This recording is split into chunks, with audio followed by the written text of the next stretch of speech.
My name is Delphine Hunt. I am subbing for Mia McKee, who has been running around with our cameras throughout the whole day. So if you see her, please say thank you for all the incredible work she's doing. I'm trying to take a little off her plate. So I'll be moderating today. We are down to two of our panelists.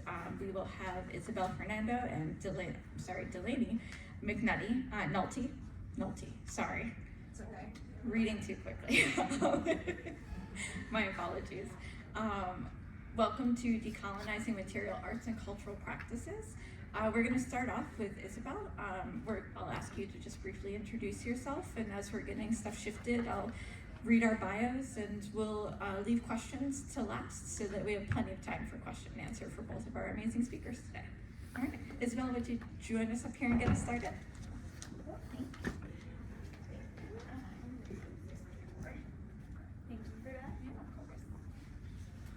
Hello, everybody. My dad said this would not be an authentic presentation unless I started off with a native dad joke.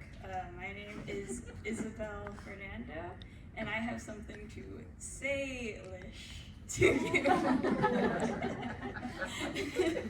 So anyway, welcome to Salish Art and Cultural Practice, a guide for decolonization and survival. Start off with a little background. So my name is Isabel Fernando, Atsistabiuchat, which means I'm a human being in our Northern Lushootseed language. I am Upper Skagit and Samish Nation. I notice a lot of my fellow presenters identify themselves by a clan.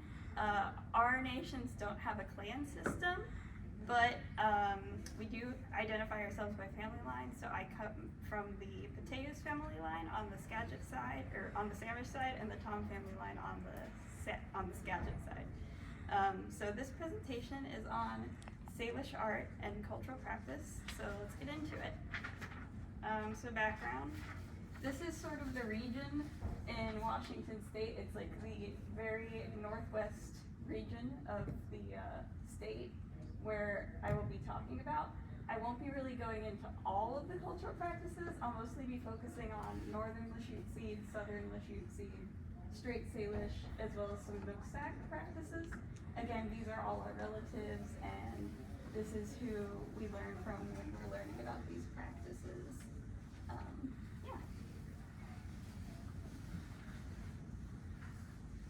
All right, so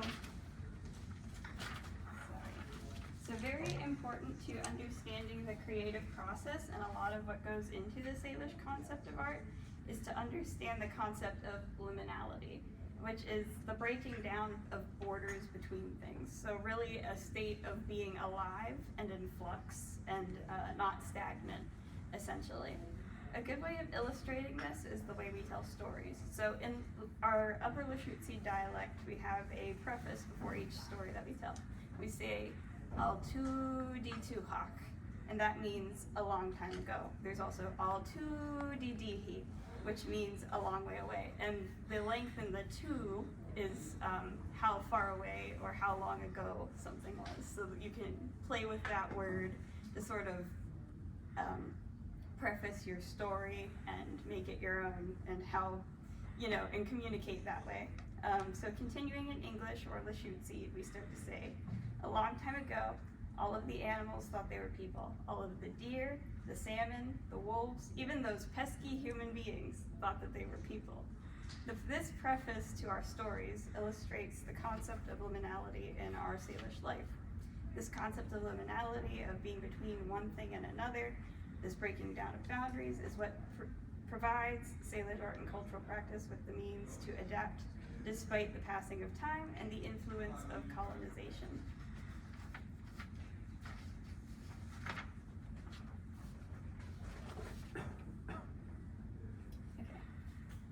So in our beliefs, the reason the world is the way it is largely due to the presence of Decolonization, which is a powerful being who survives in many of our stories. Decolonization is translated as changer in English, and they are the one that made the animals and people what we are today. And before that, the true state of the world was something in between. Despite being a deeply powerful being, Decolonization themselves has no form, no physical form. They are just sort of the essence of, you know, being itself, of life itself. So yeah, and they also have mastery over this liminal force of life. So how this relates to art is, to make art is to change, and to live is to change.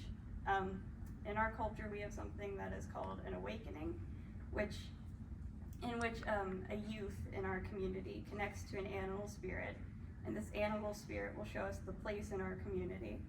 This process is often a process of becoming one with this spirit. So, and we do this in a state in which we are in between, which is our dreams.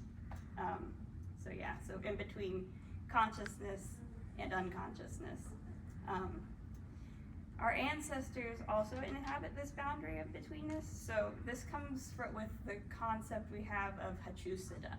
And what Hachusida is the collective knowledge of all of our ancestors, all of our, you know, all the people that have come before us. This concept is viewed as nourishment, because those without this knowledge we call Tachusibat, which means starving.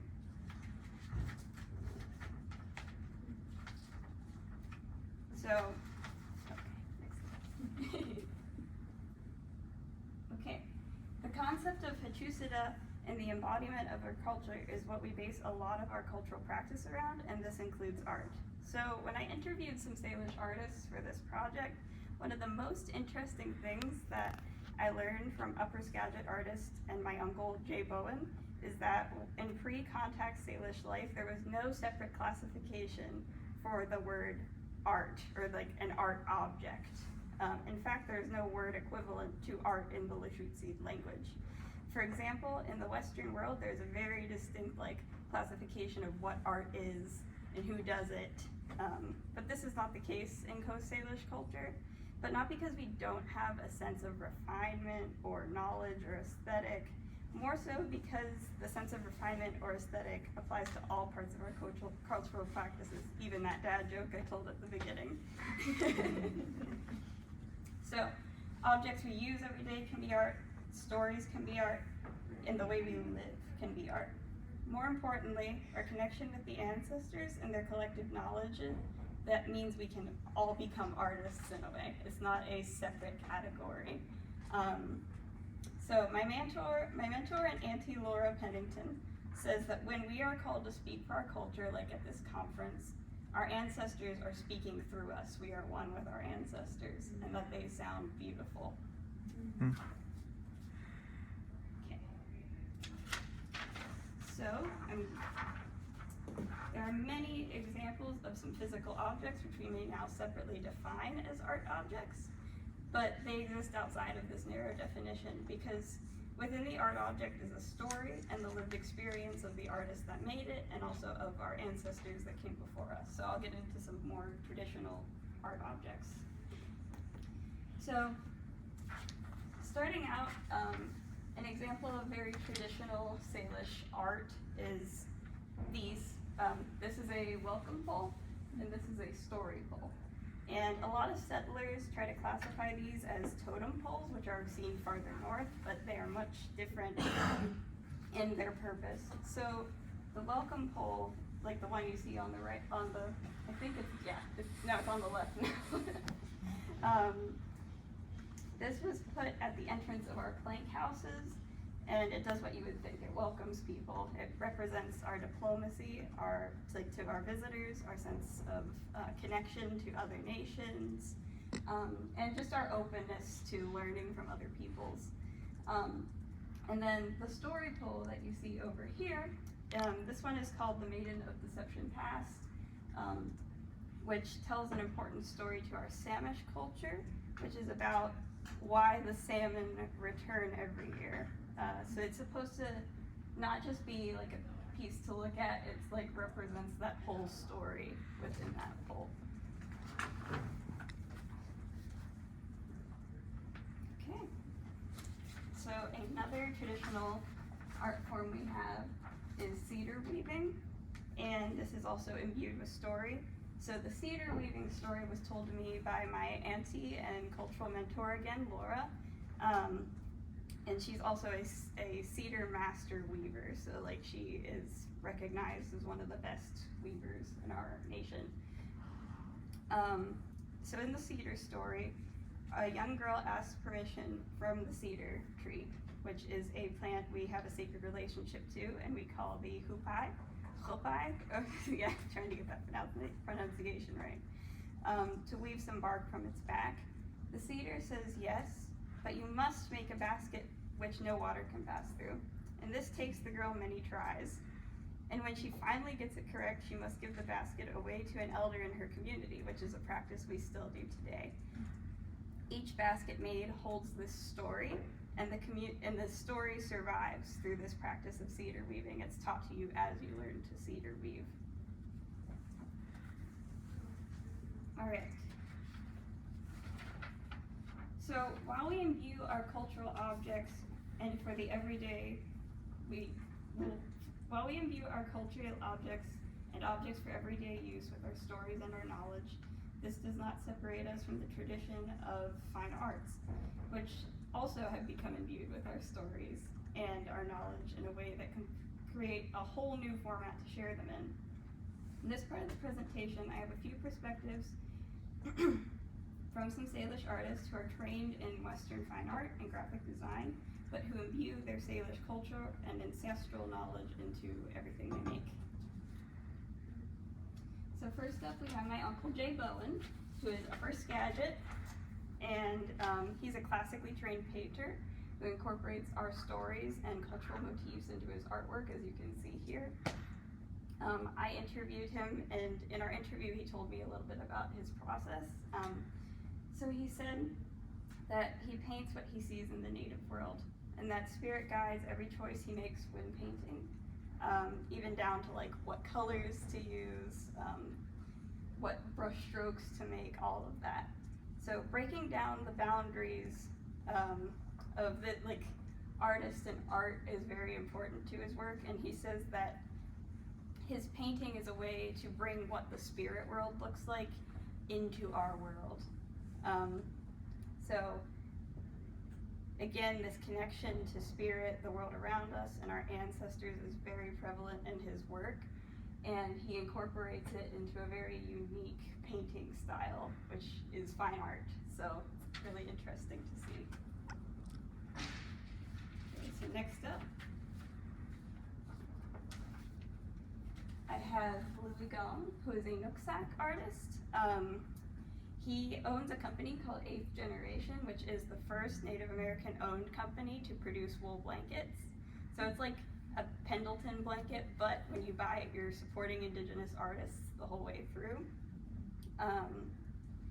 So his approach of art doesn't only create the breakdown of boundaries between artists and art through the creation, but centers that in-betweenness through integrating his Chinese heritage as well, which is not seen in our culture as something that is diluting or lessening, but more so a factor that makes it even more whole. And you can see that in like this piece that is like a Chinese dragon in Salish style. He also uses the Sasquatch motif a lot, which to us in our culture is a lucky form of shapeshifter.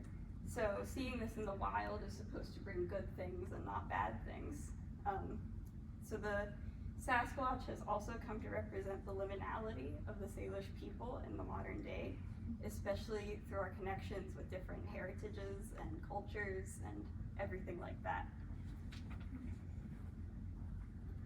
All right. So, as you've seen, Salish art is more than something pretty to look at. It is a roadmap through our ancestral knowledge, as I'm sure is true for many indigenous art traditions and storytelling traditions. I've seen many today. So how this view of art is a guide to our survival and colonization lies in its multifacetedness. A piece of art is more than an object. It is a story, a lesson, a cultural teaching. It can also be an adaptation, allowing us to interpret something new from information in our culture and keeping this alive. The tradition of our Hachusita, the collective stream of knowledge that flows in all directions through us, our ancestors and the Great Spirit, it all becomes the standard by which we live and create. One cannot go through life without shape-shifting. Everything grows, everything changes. To not do so is to die. Through this lens, one can look at Salish cultural expression, its defiance of boundary and definition is very much a living thing, and to remain living is to survive. Dahidupsh, which means I'm grateful to you in Upper Lashutsi, and Yahweh.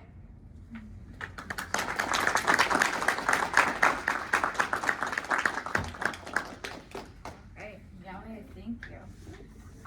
Well, we transition from Isabel to Delaney. I'm going to read off our speakers' bios so that we have a little bit of time for this. Well done, and thank you for sharing your knowledge. Let me get out of your way so that I'm not, there we go. You have a cord dragging, just so that you know. All right, Isabel Fernando, who we just heard from, is a current staff member with the Research Foundation at the University of Buffalo. She's an enrolled citizen of the Salish Indian Nation of Anacortes, Washington, and is also a descendant of the Upper Skagit Nation in Sedro-Woolley, Washington. She spends her time working on independent scholarly endeavors, which I hope one of these awesome decolonization material arts practices is one of them. Okay, it was beautiful.